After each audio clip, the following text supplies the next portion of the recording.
Welcome to TG24 TV. నేను Sumalatha. Station గడ్పూర్ నియోజకవర్గం జాఫర్గఢ్ మండల వ్యాప్తంగా నిరుపేదలకు ఇందిరమ్మ ఇళ్లు మొదటి జాబితాలో అన్యాయం జరుగుతుందని అన్నారు.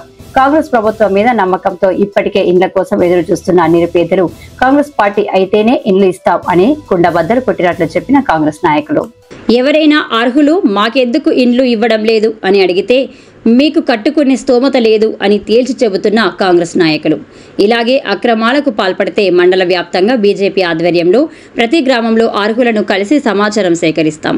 పేదలకు అర్హులకు ఇండ్లు ఇవ్వకుంటే బీజేపీ ఆధ్వర్యంలో తహసీల్దార్ మండల ప్రజా పరిషత్ కార్యాలయాలను ముట్టడిస్తాం అని అన్నారు. కాంగ్రెస్ ప్రభుత్వం, కాంగ్రెస్ నాయకులు ఏకపక్ష ధోరణితో వ్యవహరిస్తే జాఫర్గఢ్ మండల కేంద్రంలో నిరాహార దీక్ష చేయడానికైనా కూడా సిద్ధంగా ఉన్నామని హెచ్చరించారు.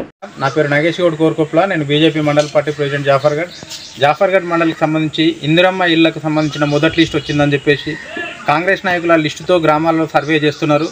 అయితే దురదృష్టం ఏంటంటే ఎవరైతే లిస్టులో వచ్చిన పేర్లు పక్కన పెట్టేసి వారికి అనుకూలంగా ఉన్న వారి పేరు మాత్రమే అందులో పెట్టించుకునే ప్రయత్నం చేస్తున్నారు. పూర్తి స్థాయిగా ఇల్లు లేకుండా పెంకుటిళ్ళకి పరిమితమైన వాళ్ళకి ఇల్లు ఇస్తలేరు.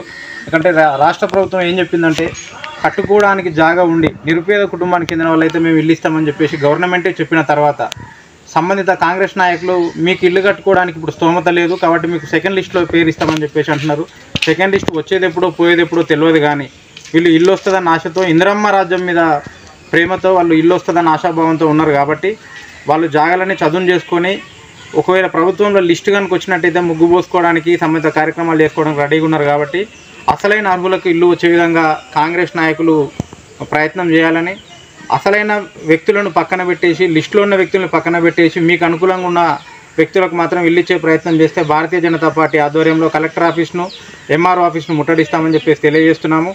కాబట్టి కాంగ్రెస్ నాయకులు వచ్చిన అవకాశాన్ని వినియోగించుకోండి, పేదవారికి సేవ చేయండి, ఫలితంగా వారితో లబ్ధి పొందండి. కానీ ఈ దందాలు చేసి అర్హులను పక్కన పెట్టేసి అనర్హుల పేర్లు పెట్టేసి చేస్తే మాత్రం భారతీయ జనతా పార్టీ చూసుకుంటూ ఊకోదు. జాఫర్గఢ్ మండల వ్యాప్తంగా ధర్నాకి, రాస్తారోకు పిలుపునిచ్చి అర్హులకు న్యాయం జరిగే విధంగా మేము పోరాటం చేస్తామని, ఇప్పటికే మాకు వారి పేరు తీసేసిల్లని, వారికి అనుకూలంగా ఉన్న వాళ్ళ పేర్లు పెట్టిల్లని కొన్ని గ్రామాల నుంచి మాకు లిస్టు కూడా రావడం జరిగింది.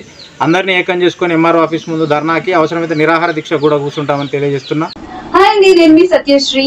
Please do subscribe TG24 TV. So ఇది 7 years కంప్లీట్ చేసుకుని చాలా బాగా రన్ అవుతుందండి. నేను కూడా యూట్యూబ్ ఛానల్ ని చూసాను. దీంట్లో మనకి ఎంటర్టైన్మెంట్ ఇచ్చే వీడియోస్ అండ్ ఇంకా ఫన్నీ వీడియోస్ అన్ని ఉన్నాయి. ఇంకా సబ్స్క్రైబ్ చేసుకుని వాళ్ళు ఉంటే please do subscribe TG24 TV. Congratulations. Thank you.